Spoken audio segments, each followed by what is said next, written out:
와, 이 기업 정말 이상하지 않으세요? 매출은 폭발적으로 늘었는데 손실은 그거보다 훨씬 더 크게 늘어난다? 이게 도대체 어떻게 된 일일까요? 오늘 플래닛 랩스의 재무제표 안에 숨겨진 비밀을 한번 탈탈 털어보겠습니다. 바로 시작하죠. 자, 일단 좋은 소식부터 시작해볼까요?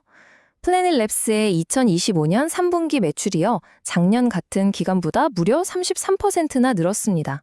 야, 이거 숫자만 보면 정말 대단하죠. 그런데 말이죠. 바로 다음 숫자를 보면 머리가 하얘집니다. 같은 기간의 순손실은 무려 195%가 늘었어요. 아니, 돈은 더 벌었다면서 손실이 이렇게 늘어난다고요? 매출 증가 속도보다 손실 증가 속도가 거의 6배나 달라요. 이게 말이 됩니까?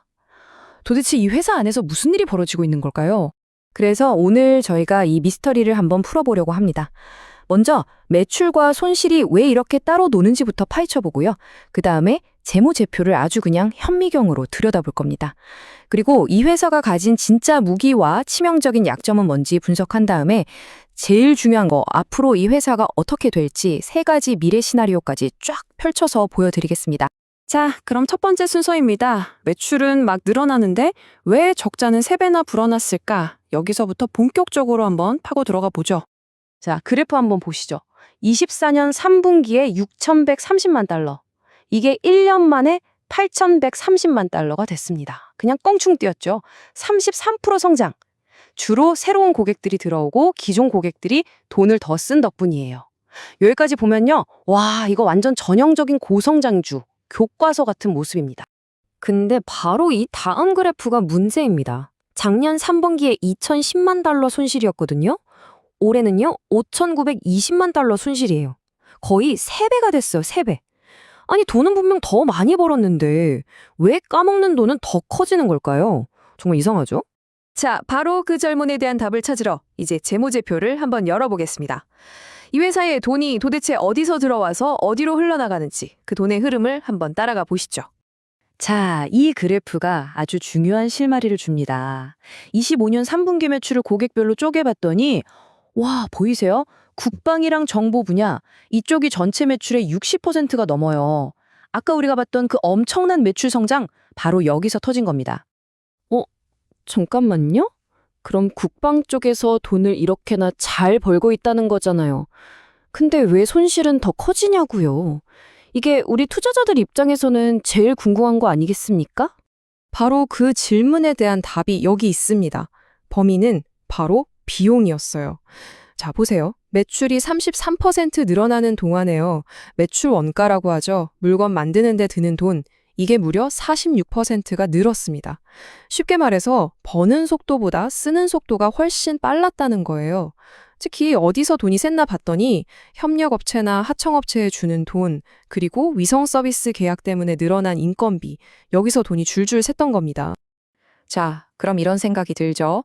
아니, 이 회사 그냥 돈만 태우는 밑빠진 독 아니야? 근데 그건 또 아닙니다. 이제부터는 숫자 뒤에 숨어 있는 이 회사의 진짜 힘, 그러니까 아무나 따라할 수 없는 경제적 해자가 뭔지 한번 들여다보겠습니다. 도대체 이 회사는 뭐가 그렇게 특별할까요? 바로 이 숫자입니다. 97%. 이 숫자에 모든 게 담겨 있어요. 이게 뭐냐? 플래닛 랩스가 버는 돈의 97%가 매년 꼬박꼬박 들어오는 반복 매출이라는 겁니다. 한번 팔고 끝? 이게 아니라 우리가 넷플릭스 구독하듯이 고객들이 매년 자동으로 계약을 연장하면서 돈을 낸다는 거죠. 와, 이건 정말 어마어마하게 안정적인 수익 구조를 가졌다는 뜻이에요. 하지만 세상에 완벽한 건 없겠죠. 모든 기업에는 강점과 약점이 있습니다. 특히 이 플래닛 랩스는요, 그 강점과 약점이 정말 동전의 양면처럼 딱 붙어 있어요. 자, 이 화면이 플래닛 랩스의 모든 것을 보여줍니다. 왼쪽이 이 회사의 강력한 무기, 해자입니다. 97%의 반복 매출, 남들은 절대 못 가지는 독점 위성망, 그리고 든든한 정부 계약. 완벽하죠?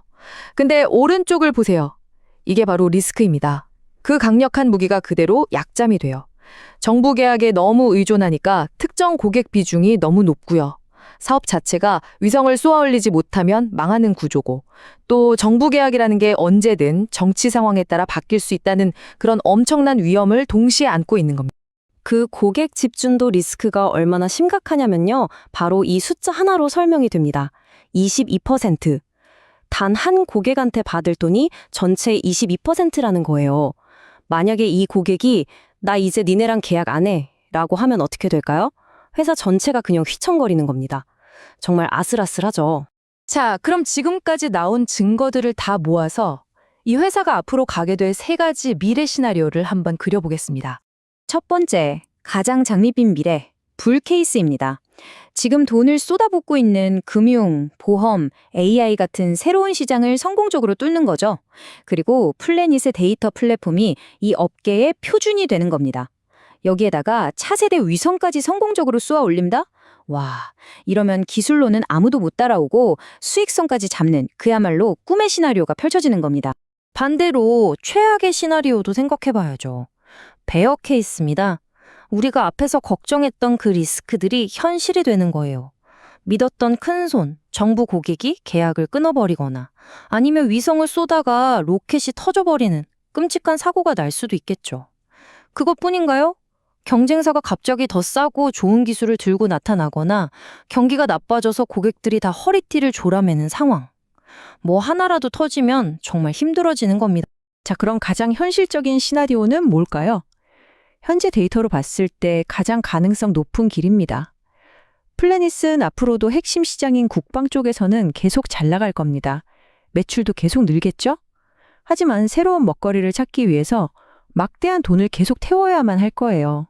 그러니까 매출은 성장하는데 흑자로 돌아서기까지는 꽤 오랜 시간이 걸리는 지금과 같은 성장통을 당분간 계속 겪게 될 가능성이 가장 높다고 봅니다.